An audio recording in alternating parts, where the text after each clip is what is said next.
welcome to another Epic Heroes video.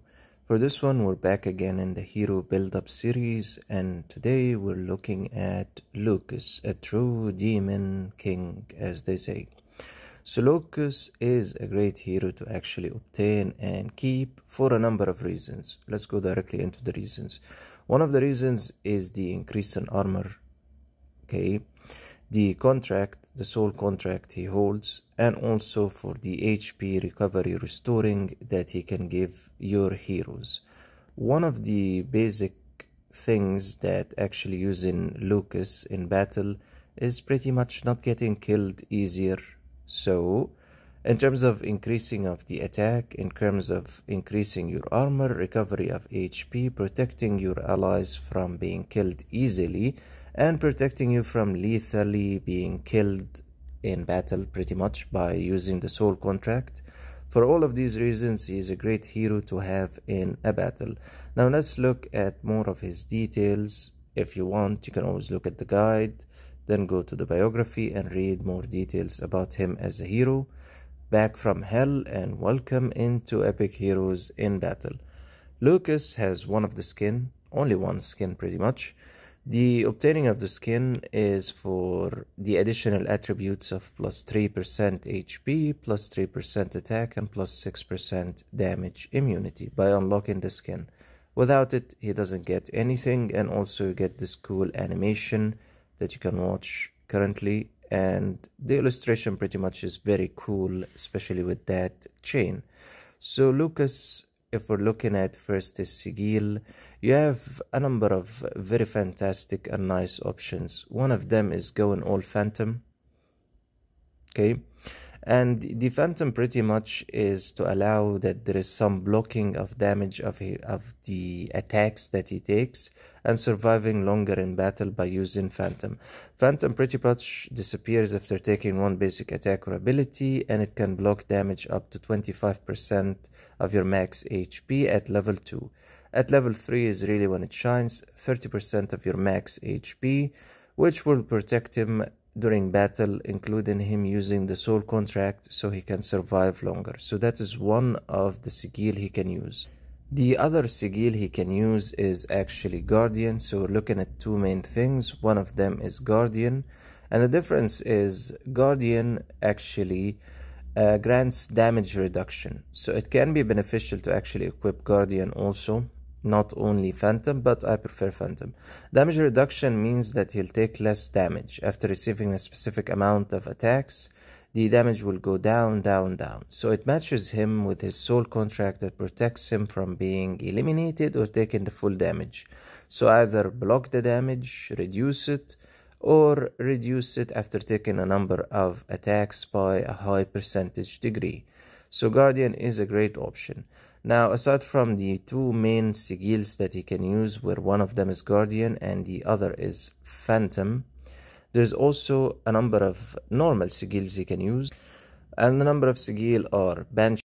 Banshee is one of the sigil that Lucas can use because it reflects the damage part of it and helps in recovering part of his HP when it goes low. So that's one of the normal sigil that anyone can actually gain in the game, which is Banshee. Let's move into the second one. The second one after that is going to be Redemption. Redemption offers an opportunity when he is killed to actually resurrect him, which acts the same as how Einstein operates in battle. So it does give an opportunity that he can resurrect himself with 50% HP and 100% of energy, so he can unleash directly the soul contract.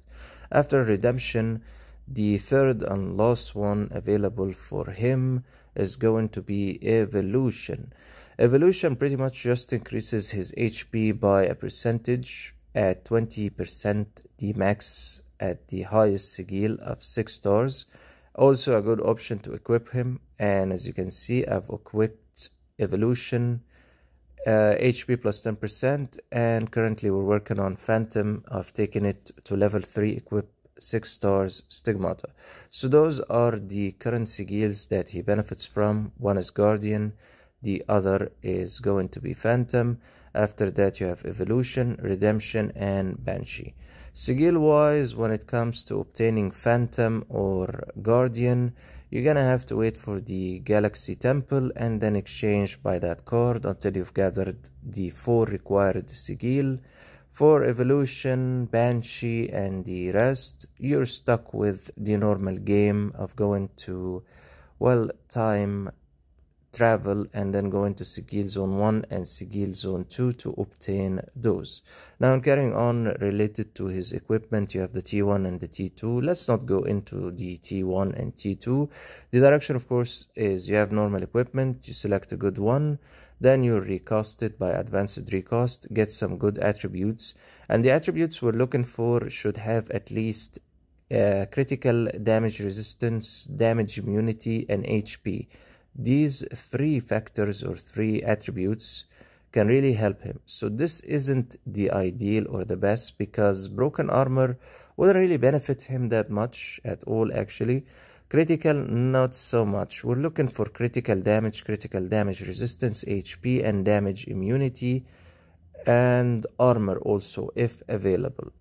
So the main factors we're looking at, of course, can be speed 100% as a Sigil or as equipment that has speed, critical resistance, critical damage resistance, and blocking, fantastic also. Damage immunity is also fantastic. So we're looking at more on the defense instead of the offense. Armor 100% included. The more HP he has, the better.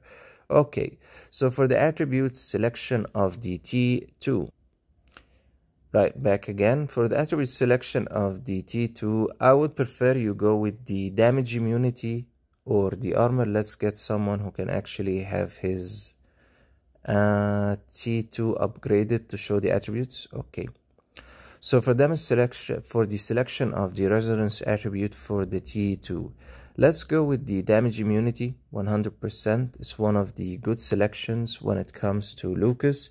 And critical damage, pretty much you're gonna be stuck with one of the top 3 damage immunity, critical damage, HP, and speed if he requires speed, but this can be a side one you put on the side if you want him in a battle that he has more speed in it.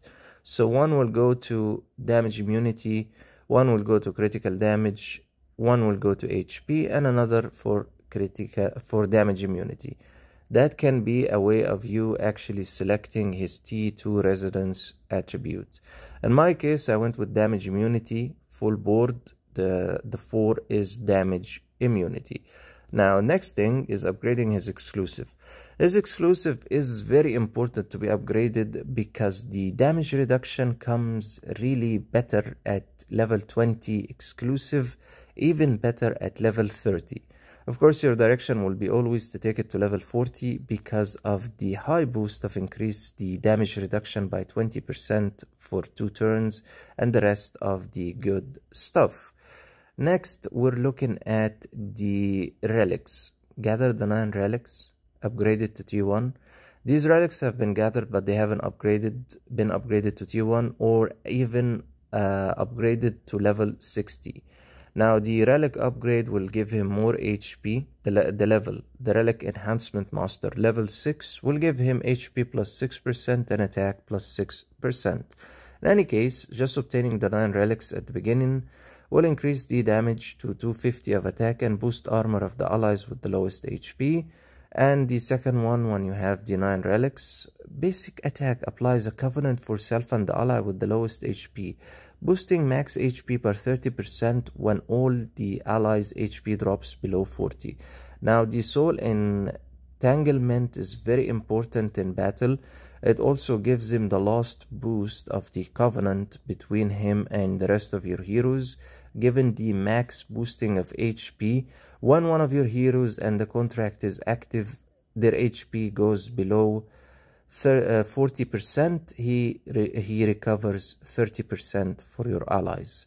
So this will be the maximum boost that the relics can give you and your allies in battle.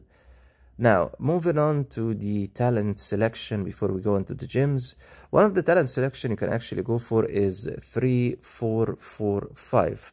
Why? Because 3 will give him a shield of 25% of his HP at the start of the battle.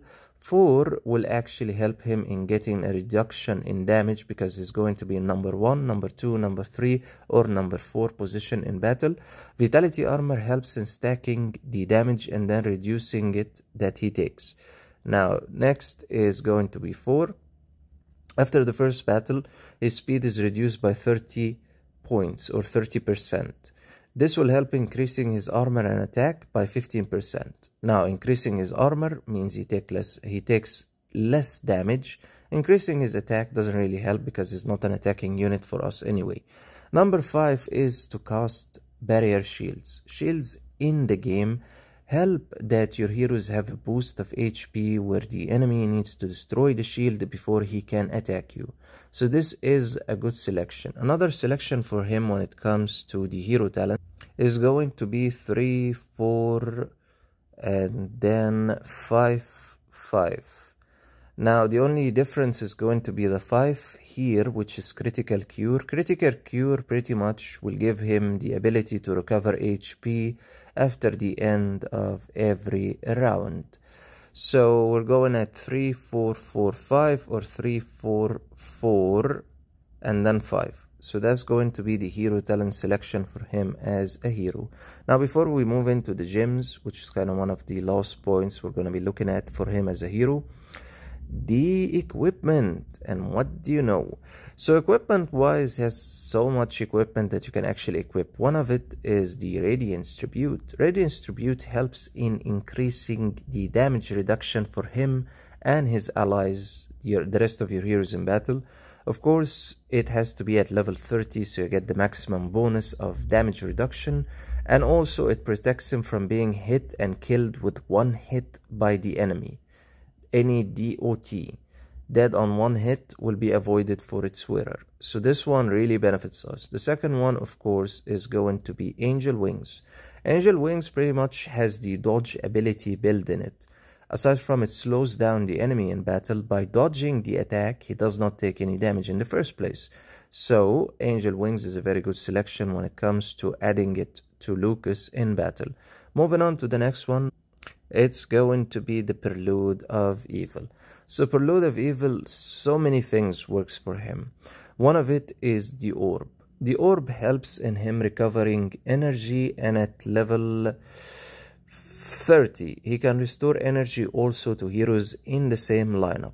Now, by restoring energy, he'll be able to continuously do the contract almost every single round. So the Orb is fantastic also for him, including it increases his block ability. Block means block the attack, take less damage.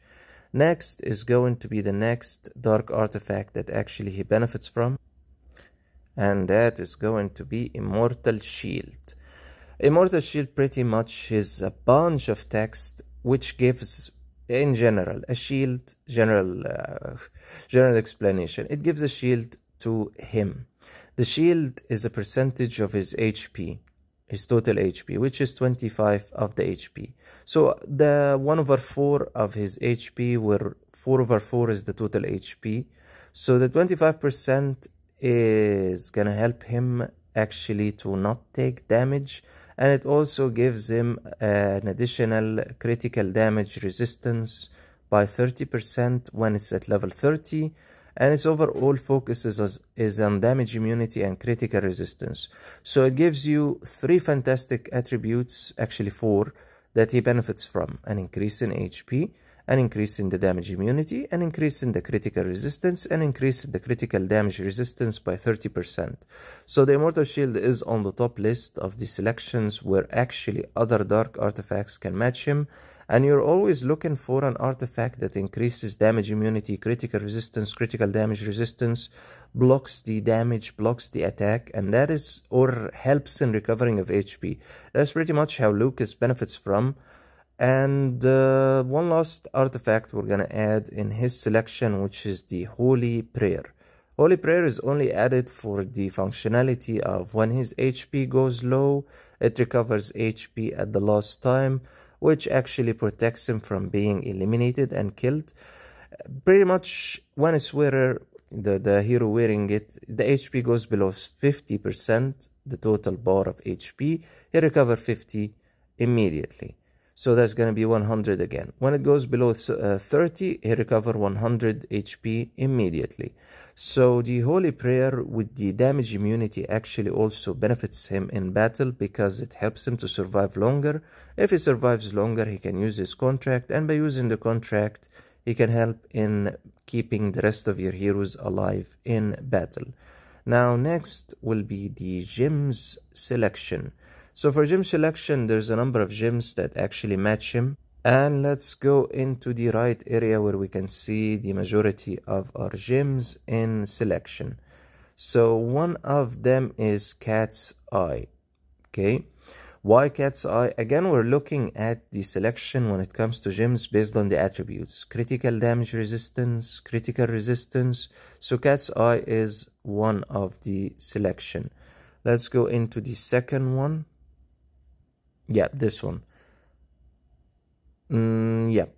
Critical damage and critical damage resistance. The Bloodstone is a good selection for the same reason we're looking at the attribute. Another one is Ballas. The blocking and the critical resistance is good, but I wouldn't really recommend it because it increases the attack. If you compare it to the Bloodstone, it's more fitting for the attributes he needs: HP, critical damage, and critical damage resistance. Moving on to the next. Kalite.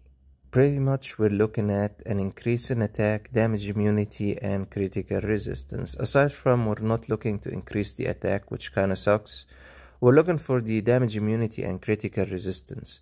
So to summarize it more easier, instead of showing you one after another gem, which actually doesn't make sense or help you in any way, we're looking at the attributes, the main attributes that benefit Lucas, which will make it much easier than going through every gem one by one. The main attributes we're looking at. Okay, let's get some of the information.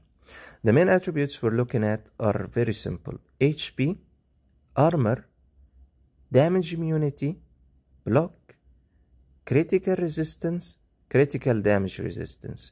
Whenever you find a gem that has both attributes in it, like this, for instance, critical damage resistance, critical resistance, that means it's applicable to use it for him. Damage immunity and critical resistance, block and critical resistance. If you can match the three attributes, armor and critical resistance, if you can match the three attributes, then fantastic, go for it. If you cannot, then you need to match two at least. Critical and not the correct one, actually. This one needs to be changed, and this is a good example of seeing something in action by replacing it. Fantastic. So we're looking at critical damage, HP, and critical damage resistance, and I still hold the opinion that the Bloodstone is one of the best that can be given to Lucas.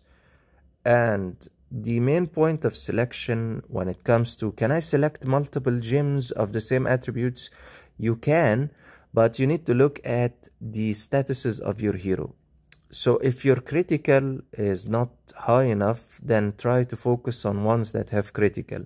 If your critical resistance is not high enough, then focus on ones with the critical resistance attribute. So here we have critical resistance at 13.8. Then we go into the gems. Okay, we click on any of the gems. We search for which one has critical damage resistance. We find that the Emerald has it, but we cannot go for that. We find that the Cat's Eye has it, critical damage resistance and critical resistance. So that would be actually a good selection to replace and add it. So by adding the critical damage resistance and critical resistance and fixing it based on the needs of our hero, not based on some guide you just are looking at, we can actually help in increasing his attributes in the portrait. So now his critical resistance is at 15.8. So that's one thing we can actually manage to change and improve his statuses. The second thing, we're using evolution. Evolution is giving him HP. Okay, so should we change to another type of sigil that benefits him? That's how you should be thinking. Next, you'll be looking at Phantom, the main sigil, or Guardian if you're using Guardian instead of Phantom. Now we're looking at the last thing, which is actually increasing attributes for the hero, because he sucks, of course. You can see the attributes. Okay, so part of the issue here is Phantom is at 4 stars. Okay, so it's not giving him the best attributes that can benefit him in battle. We need to either get a 6-star Sigil with better attributes so he can benefit more, or we'll have to actually go with Guardian to increase his attributes and select ones that have attributes that we need. Again, the attributes that we need: critical damage resistance, critical resistance. Let's ignore effective hit, that's not really our focus for this one. And then you have the damage immunity and the armor and the block if you can. So the selection of Sigil, and let's show the difference of you trying to fix evolution, for instance. Okay, so this one has block and damage immunity, but it's not gonna work because we're working on this angle, this side. Okay, this one has speed, this one skill damage, HP, attack. We don't have any good ones, but we do have ones with HP and a percentage, which can really help in selecting. HP plus 6%, attack plus 6, and in comparison HP plus 7 and attack without a percentage. So we'll go with that selection. This one has an attack, but we're not looking for attack, we're looking for speed or HP. This one looks actually good in selection, HP plus 6 and HP plus 6, so we're going to equip it. Of course, you can see the difference of automatically there is a boost of power. Then we're gonna upgrade it to the max. Okay, so that's HP plus 6% and HP plus 6%, which is going to be an improvement regardless, even if it sucks a little bit. Now in going back, he should have more HP, and that is kind of like an upgrade of how his status is by just exchanging the Sigil to a better one. Next, of course, remember always, you can always recast your equipment, which is going to be essential to try to fix his attributes. So we're looking at critical, skill damage, damage immunity, and HP plus 5%. Let's give one recast. So the next recast gives us attack plus 5, speed, and attack and critical, which is going to make his overall power go down. Let's recast again. Speed, critical, and critical damage plus 3 and HP. Now, in looking at the attributes, the ones on the right side are actually better, minus you lose the attribute of S plus HP plus 5%. Now, we do get critical plus 3% at S ranking instead of the B ranking critical plus 2%. We do lose the skill damage plus 4.5 and the damage immunity plus 3, but we gain speed plus 3 and critical damage plus 3. I would recommend we can try to save, despite his power will go down. Now, why did we do that? So we can recast it again in the future to try to fix his attributes. The most important thing is now it's a little bit better in the critical and critical damage, even if it doesn't make a huge difference, because you have 4 equipment, so you can actually recast it again and hope to actually gain something better. Of course, if you go into the normal recast, you will experience the suffering of how many times it can take you to even get to ranking A, and the hopes, of course, is to actually improve the Sigil itself, in hopes to improve the equipment itself and giving you better attributes. If you keep doing it in recasting and you get absolutely nothing, do not save. Now, we can try to go for the attribute of armor, but for now we're stuck money-wise and other things. When you get a Sigil like this, do not try to recast it, just unload it and start with a different one, because it's already not in a good scenario and you're gonna lose the attributes pretty much. And until you actually succeed in fixing it, just leave it there equipped. And that would be the majority of things. And remember always to awaken his awakened skill, because it can help in increasing his healing and the debuff resistance. Right guys, thanks so much for tuning in to another video of hero building. Definitely will be seeing you in an upcoming video. One last point, the Union Tech and the Faction Wanted does make a difference in the bonus any of your heroes receives. Remember that always. All right. Thanks so much for tuning in and have a great day ahead.